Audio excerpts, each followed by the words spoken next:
Hello dear friends, welcome to target education. Engineering mathematics के इस video में आपका स्वागत है। तो इससे जस्ट पहले मैंने बात किया था नॉर्मल डिस्ट्रीब्यूशंस के थ्योरेटिकल अंडरस्टैंडिंग के बारे में। एक अच्छा खासा डिटेल्ड एनालिसिस मैंने किया था। So probably you will have the thorough understanding about the normal distribution, जिसको मैंने गॉसियन डिस्ट्रीब्यूशन भी बोला था। वहां मैंने पूरा का पूरा अंडरस्टैंडिंग अपना थोड़ा सा थ्योरेटिकल कंसेप्चुअल रखा था। और आज मैं कुछ कितने 6 नंबर ऑफ प्रॉब्लम लेने जा रहा हूं जो गेट के इतिहास में आए हुए हैं, और वो केवल न्यूमेरिकल प्रॉब्लम्स है। तो थ्योरी को आप न्यूमेरिकल से अच्छे से कनेक्ट भी कर लेंगे। ऑल दो या 3 न्यूमेरिकल्स प्रॉब्लम मैंने आपके पहले सेगमेंट में भी लिया था। तो चलिए लेट नहीं करते हुए will start from the problem itself. So let's take the first problem, see what the problem states. तो सबसे पहली बात, जो पहला प्रॉब्लम है, it has come in GATE electronics year of 2014। What the problem says, let X be a zero mean unit variance Gaussian random variable. तो एक चीज ध्यान देना, इसमें कुछ इंपॉर्टेंट वर्ड्स हैं। तो ये जो रैंडम वेरिएबल है वो क्या है, गॉसियन रैंडम वेरिएबल है। इसका मतलब पूरा का पूरा जो डिस्ट्रीब्यूशन फॉलो होगा वो नॉर्मल डिस्ट्रीब्यूशन या गॉसियन डिस्ट्रीब्यूशन फॉलो होगा। और यहाँ जो एक्स है वो रैंडम वेरिएबल है, तो डेफिनेटली एक्स जो होगा वो क्या होगा, continuous random variable which follows the normal distribution, या फिर मैं बोल सकता हूँ गॉसियन डिस्ट्रीब्यूशन। दूसरा, आगे इसमें कुछ डिटेल दिए हुए हैं। जो एक्स कहीं ना कहीं इसके क्या होंगे, स्टैटिस्टिकल कैरेक्टर्स होंगे। स्टैटिस्टिकल कैरेक्टर में सबसे पहले इसका मीन दिया हुआ है 0 और वेरिएंस दिया हुआ है यूनिट। तो इसका मतलब कल के दिन आप नॉर्मल डिस्ट्रीब्यूशन में you use to have 2 values mu कितना है इस प्रॉब्लम के लिए 0 है, और सिमिलरली वेरिएंस इस प्रॉब्लम के लिए कितना है 1 है। तो इसका मतलब ये जो नॉर्मल डिस्ट्रीब्यूशन या गॉसियन डिस्ट्रीब्यूशन होगा ये स्टैंडर्ड गॉसियन डिस्ट्रीब्यूशन होगा, स्टैंडर्ड गॉसियन डिस्ट्रीब्यूशन। तो फॉर्मूला अगर पीडीएफ का देखते हैं तो इट यूज टू बी 1/सिग्मा √2 पाई। तो सिग्मा तो क्या हो गया इस प्रॉब्लम के लिए 1, और आगे होता है exponent of minus times of x minus mu होता है आपका मीन जो है इस प्रॉब्लम के लिए 0, और सिग्मा है फिर से 1। तो ये होगा सॉर्ट ऑफ दिस, ठीक। तो इस प्रॉब्लम के लिए जो पीडीएफ है वो होगा 1/√2 pi exponent of e⁻x² divided by 2। Is part clear. अब इसके आगे अगर मैं थोड़ा सा एनालिसिस करने की कोशिश करता हूं, ये आपका जेन्युइन पीडीएफ है और इसके लिए आपको एक्सपेक्टेशन निकालना है। तो एक चीज ध्यान देना, अगर एक्सपेक्टेशन ऑफ एक्स अगर निकालने की कोशिश करें, और अगर by the way random variable x equals to mu equals to 0 के अक्रॉस अगर सिमेट्रिकल है तो वैल्यू आनी थी 0। लेकिन ध्यान देना, यहां एक्सपेक्टेशन x का निकालने नहीं पूछा गया है, एक्सपेक्टेशन निकालने पूछा गया है मॉड ऑफ x का। इसका बेसिक फंडामेंटल क्या हुआ, इसका मतलब mod of x is nothing but the minus of x for x minus infinity to 0 और the negative value of x, and similarly it's a plus x from 0 to infinity और the positive value of x। तो expectation of x निकालते कैसे थे आपको ध्यान है, तो अगर एक्सपेक्टेशन ऑफ x निकालना था then it used to be x of your PDF f of x from where to where minus infinity till plus infinity of dx। यही था तरीका। लेकिन अब आपने, ये तो था e ऑफ x का, लेकिन आपने निकालना है e of mod of x का, e of mod of x का, ठीक। कहां से कहां, माइनस इंफिनिटी से प्लस इंफिनिटी। मजेदार चीज ये है, जो मॉड ऑफ x है वो क्या है, एक इवन फंक्शन है, और अगर म्यू 0 है तो कायदे से आपका पीडीएफ जो है f ऑफ x वो भी क्या है, इवन फंक्शन है। और दोनों का जो मल्टीप्लीकेशन होगा यार, इवन और इवन का मल्टीप्लीकेशन हमेशा क्या होता है, एक इवन फंक्शन ही तो होता है। तो कायदे से आप इसको e of mod of x को निकाल सकते थे आप, इज इक्वल्स टू, यार अगर ये पूरा का पूरा mod of x into F of x अगर इवन फंक्शन है तो आप इसका इंटीग्रेशन केवल एक साइड करके 2 से मल्टीप्लीकेशन कर सकते हैं। राइट साइड के लिए मॉड ऑफ x डिफाइंड होगा x से, so here is gonna B x into 1/√2 pi exponent of minus of x² divided by of 2 dx। आप ये जो आंसर निकालेंगे ना, ये होगा expectation of mod of x। फिर से रिपीट कर रहा हूं, for the given data if the problem would have been asked for the e of x itself, definitely value would have been 0। ये वैल्यू कैसे निकालोगे, ये निकलेगी आपकी गामा फंक्शन से। तो एक काम करो, थोड़ा हेल्प कर देता हूं, तो ये होगा 2√2 पाई, ये तो कॉमन निकल गया, बचा आपके पास integration 0 to infinity e⁻x² divided by 2 dx। अगर आप गामा फंक्शन को रिकॉल करें तो गामा इंटीग्रेशन बोलना चाहिए। Gamma integration of n was integration from 0 to infinity e⁻x thereafter x⁻n-1 into dx, that is it was. तो अगर इसको मैच कराना है तो सबसे पहले x² डिवाइडेड बाय 2 को आपको क्या लेना होगा, x लेना होगा। चलो थोड़ा सिंपल करने के लिए मैं इसको t के रेफरेंस में लेता हूं। तो यहाँ जो वेरिएबल है वो क्या है, t के रेफरेंस में। तो यहाँ आपको कैलकुलेशन करना है तो कुछ नहीं करना होगा, x² डिवाइडेड बाय 2 को लेना होगा t। अगर x² डिवाइडेड बाय 2 को आप t लेते हो तो अगर x 0 रखोगे तो t अभी भी 0 है, आप चेंज इन वेरिएबल करते हैं तो अगर x इन्फिनिटी रखते हैं तो t अभी भी इन्फिनिटी है, तो एज सच लिमिट्स में कोई चेंज नहीं आएगा। चेंजेस जिसमें आएंगे वो केवल किस में आएंगे, सबसे पहली बात तो आप क्या करेंगे, x का डिवाइड बाय 2 की जगह में t रखेंगे, और अगर आप डिफरेंशिएशन करते हैं तो ये होगा 2x dx divided by f2 is equals to of dt। तो इसका मतलब आज के बाद से आप dx की जगह में रख सकते हैं, dx कल की जगह dx को dt से रिप्लेस करना होगा, तो dx की जगह में रख सकते हैं आप 2 और 2 तो गया पहले, ये रख सकते हैं आप dt by x, dt by x, dt by x, ठीक। और अगर आप x को फिर से t के फॉर्म में रखना चाहते हैं तो होगा dt, x यहां से क्या निकलेगा, x स्क्वायर कितना है 2t के बराबर है, तो x यहां से निकलेगा √2t, ठीक। तो ये पूरे के पूरे ऑब्जर्वेशंस के साथ मैं क्या करूंगा, कुछ कैलकुलेशंस करने की कोशिश करूंगा। तो चलिए इसका इंटीग्रेशन मेरे हिसाब से अब कर लेंगे आप। तो अगर आप ये डेटा फीड करेंगे तो होगा 0 टू इन्फिनिटी, अब ये t के रिस्पेक्ट में 0 से इन्फिनिटी जा रहा है। x की जगह में क्या रखना है आपने, √2t, x की जगह में क्या रखना है, √2t, कुछ ऐसे ही है, ये x की जगह में √2t into 1/√2 pi, that is also fine. आगे होगा e⁻⁻t इंटू dx की जगह में रखना है आपने dt divided by of √2t। तो आंसर निकालने की कोशिश करेंगे and the answer is somewhere 3.01। यार मैं बोल रहा हूं कि यार मेरा बेसिक कंसर्न आपको गामा इंटीग्रेशन पढ़ाना नहीं है, गामा इंटीग्रेशन से प्रॉब्लम को आप आसानी से सॉल्व कर पाएंगे। तो यहाँ जो आपका बेसिक अंडरस्टैंडिंग था इस प्रॉब्लम को सॉल्व करने के लिए वो इसके इर्द गिर्द था, और आगे इससे पहले मैंने गामा इंटीग्रेशन में पढ़ाया हुआ है, you look it into the gamma integration, ठीक है। So the first problem is done. ध्यान देना ये एक्सपेक्टेशन ऑफ x नहीं था, expectation of mod of x था। मॉड ऑफ x को अगर आप अपने पीडीएफ से मल्टीप्लाई करेंगे where the mu is equals to, क्या होने जा रहा है, म्यू इज इक्वल्स टू 0, तो डेफिनेटली आपका जो नया फैक्टर आएगा inside the integration is gonna be even function, आप इंटीग्रेशन 0 से इन्फिनिटी की तरफ कर सकते थे। ये आपका पहला अंडरस्टैंडिंग था। देखिए दूसरा प्रॉब्लम है, among the 4 normal distribution with PDF Son below which one of the following has the lowest variance. ये एक्चुअली में 4 नहीं है 3 है, यहां पर 4 यहां ड्रॉ करते बन नहीं रहा था तो मैंने केवल 3 कर लिए। तो कुल मिला के ये क्या है, 3 अलग अलग पीडीएफ है तो सबके सब नॉर्मली डिस्ट्रीब्यूटेड। तो एक पीडीएफ को मैंने मार्क किया है पीडीएफ नंबर 3, एक पीडीएफ को मैंने मार्क किया है पीडीएफ नंबर 2, एक पीडीएफ को मैंने मार्क किया है पीडीएफ नंबर 1। आपसे ये पूछा जा रहा है कि किसके पास लोएस्ट वेरिएंस होगा। तो आपको शायद ये ध्यान दिया होगा कि आपका जो मैक्सिमम मैग्नीट्यूड होता है पीडीएफ का वो कहां होता है, x इक्वल्स टू म्यू पे होता है। कितना होता है, 1/σ√2 पाई, ये आपने पहले भी पढ़ा हुआ है। तो इसका मतलब जहां आपका मैक्सिमम, किसका मैक्सिमम, आपके पीडीएफ की मैक्सिमम वैल्यू जो होती है x इक्वल्स टू म्यू पे, तो इसका मतलब जब आपका म्यू ज्यादा होगा तो f ऑफ x मैक्सिमम की वैल्यू कम होगी। तो जिस भी पीडीएफ में म्यू की वैल्यू ज्यादा है, या फिर सॉरी जिस भी पीडीएफ में सिग्मा की वैल्यू ज्यादा है, वहां कायदे से f ऑफ x मैक्सिमम की वैल्यू कम होगी। तो जहां आपका मैक्सिमम वैल्यू सबसे ज्यादा है वहां सिग्मा सबसे कम होगा, और जहां आपके मैक्सिमम की वैल्यू सबसे कम है वहां सिग्मा की वैल्यू क्या होगी, सबसे ज्यादा होगी। तो मैं एक काम करूं, ज्यादा अच्छा होगा मैं इस फॉर्म में लिखूं।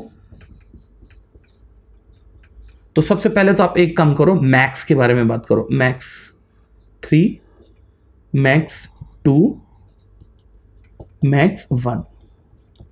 तो सबसे ज्यादा पीक मैक्सिमम कहां है, 3 की है, उसके बाद 2 की है, उसके बाद 1 की है। तो इसका सीधा सा मतलब यह है कि अगर बाय द वे पीडीएम के मैक्सिमम वैल्यू अगर क्या है, सबसे ज्यादा है अमॉन्ग 3 डिस्ट्रीब्यूशन, तो उसके करस्पॉन्डिंग एसडी की वैल्यू मिनिमम होगी।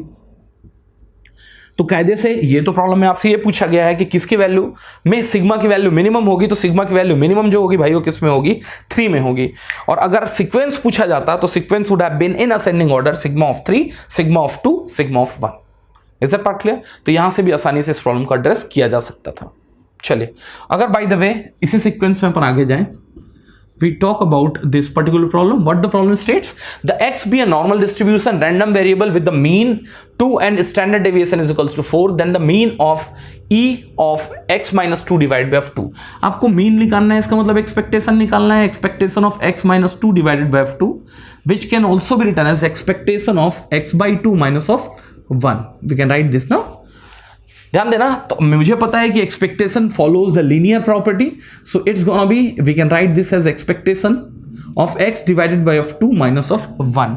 और इस प्रॉब्लम में आपको एक्सपेक्टेशन या मीन की वैल्यू क्लियरली दी हुई है। For this particular problem the expectations value is nothing but 2 divided by of 2 minus of 1, ये क्या होगा, अभी भी 0 ही होगा। एक तरीका तो ये था। दूसरा, अगर आप चाहते तो x minus 2 divided by of 2 को किस फॉर्म में लिख सकते थे, z के या नॉर्मलाइज्ड रैंडम वेरिएबल के फॉर्म में लिख सकते थे। ध्यान देंगे, z would have been x minus mu divided by of sigma. तो इस प्रॉब्लम को अगर आप देखते हैं तो ये क्या है, x minus 2 divided by of sigma, sigma की वैल्यू कितनी है, 4 है। तो आप इसको लिख सकते थे x minus 2 divided by of 4 is equals to of z। तो इस प्रॉब्लम को लिखा जा सकता था z बाई 2 इंटू जेड। भाई x minus 2 divide by 4 is equals to z ही तो था, तो कहीं ना कहीं x माइनस 2 डिवाइड बाय 2 को लिख सकते थे अपन 2z। अगर ये 2z लिख सकते थे तो कल के दिन आप इसका अगर एक्सपेक्टेशन निकाल रहे हैं तो किसका एक्सपेक्टेशन निकालते हैं, वर्चुअली 2z का एक्सपेक्टेशन निकाल रहे हैं, which will be twice of e of z। और आपको एक चीज पता है कि अगर आपने नॉर्मलाइज रैंडम वेरिएबल लिया है वो हमेशा z is equals to 0 axis के अलोंग क्या होगा, सिमेट्रिकल होगा, और उसके एक्सपेक्टेड वैल्यू अभी भी क्या होगा, 0। तो 2 इंटू 0 अभी भी क्या होगा, 0। तो यहां से भी आप आसानी से निकाल सकते थे। Whatsoever the procedure is, but the answer is gonna be quite same and that's nothing but 0 itself. Is it part clear?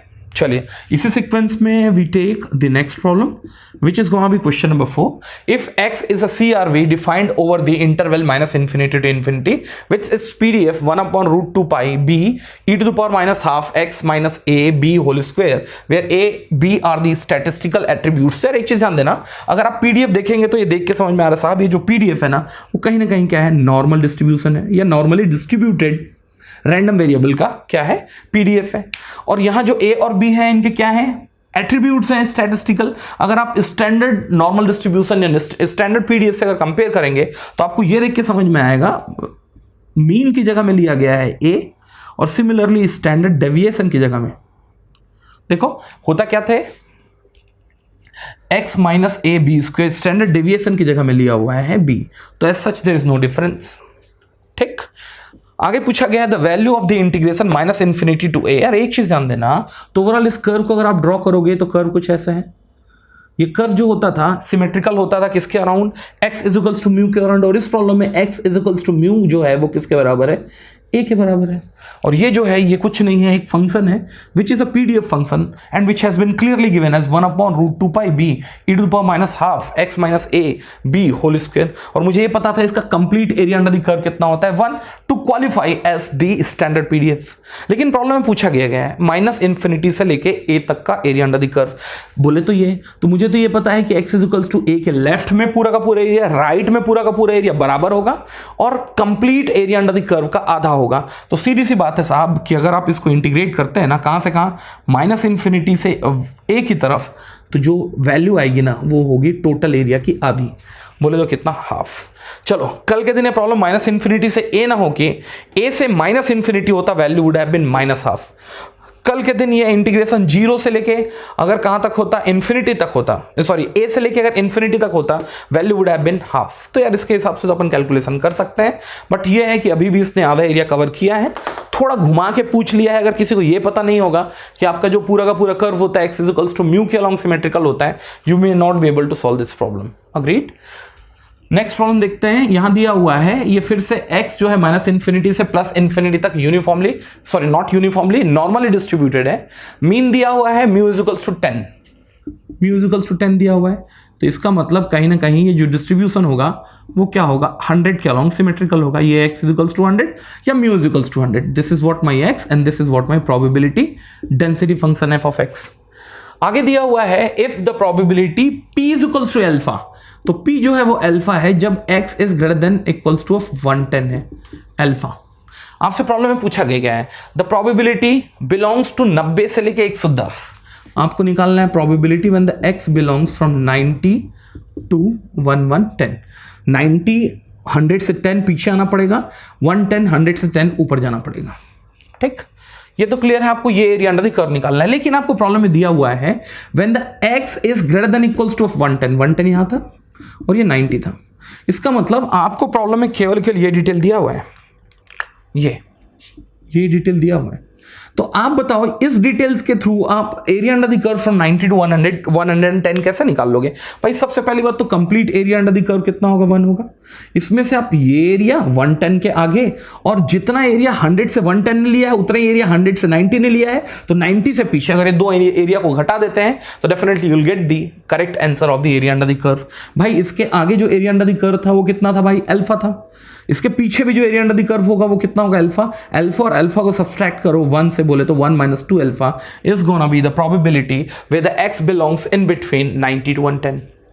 Is that part clear? So whatever the answer is, definitely the answer is gonna be A. The A is gonna be the appropriate answer. Is that part clear? देखिए next problem. A company records the height of all employees. Let X and Y be error in average height of male and female employee respectively. जहां X जो है एक random variable है, n का मतलब होता है नॉर्मल डिस्ट्रीब्यूशन, पहला कंपोनेंट होता है म्यू की वैल्यू, म्यू है 0, दूसरी वैल्यू होती है वेरिएंस की वैल्यू 4, और दूसरा रैंडम वेरिएबल है y, फिर से क्या है? नॉर्मली डिस्ट्रीब्यूटेड है, जहां म्यू की वैल्यू है 0 और सिग्मा स्क्वायर की वैल्यू है 9 एंड दे आर इंडिपेंडेंट। इसका मतलब x और y जो है दो अलग अलग इंडिपेंडेंट रैंडम वेरिएबल हैं। Then distribution of z is equals to of x plus y divide by f2। इसका मतलब आपने एक नया रैंडम वेरिएबल फॉर्म किया जो क्या है? आपके दोनों रैंडम वेरिएबल का क्या है? एवरेज है। तो वहां से आप इसकी वैल्यू कितना निकाल पाएंगे? That we want to calculate. ये निकालने की जरूरत है। तो कैसे निकलेगा मेरे भाई? कुछ नहीं है, आज के पास ध्यान देना। Normal distribution is been referred as mu and sigma square. तो पहले प्रॉब्लम के लिए या फिर रैंडम वेरिएबल x के लिए म्यू की वैल्यू जो थी वो कितनी थी? 0 थी और 4 थी। y के लिए 0 थी और 9 थी। आपको एक नया रैंडम वेरिएबल z बनाना है। z जो है वो है x plus Y divided by f2। उसके लिए देखना है कि म्यू और सिग्मा स्क्वायर की वैल्यू होगी कितनी। तो यार एक चीज ध्यान देना, कुल मिला के भैया म्यू निकालना है। किसका म्यू निकालना है? म्यू का मतलब एक्सपेक्टेशन निकालना है, एक नया random variable z which is equals to of x plus y divide by f2। और मुझे ये पता है कि एक्सपेक्टेशन और mean follows the linear property. तो ये होगा e of x plus e of y divided by f2.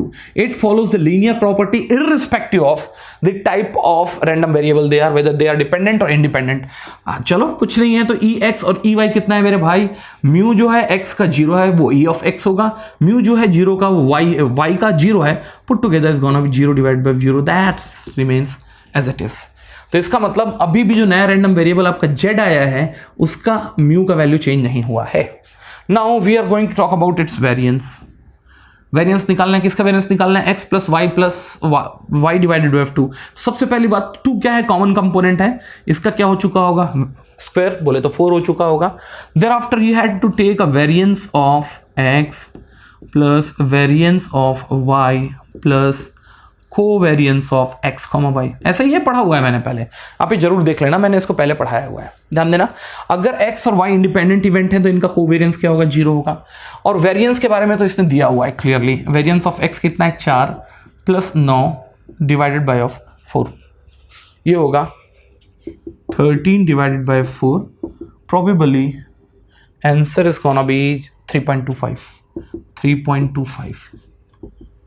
तो इसका मतलब कल के दिन आप z को नॉर्मली अगर क्या करना चाह रहे हैं? नॉर्मल डिस्ट्रीब्यूशन के फॉर्म में लिखना चाह रहे हैं। So again you have to write in form its mean as well as variance. So he is gonna be n is gonna be 0, 3.5. The answer is gonna be 0 and 3.25. थोड़ा ध्यान देना कि नॉर्मल डिस्ट्रीब्यूशन को इस sequence से भी अपन क्या करते हैं? अरेंज करते हैं। तो कल के दिन प्रॉब्लम नहीं होगी। तो चलिए फिर मिलते हैं इसके बाद अगले वीडियो में। चलिए फिर, थैंक यू वेरी मच।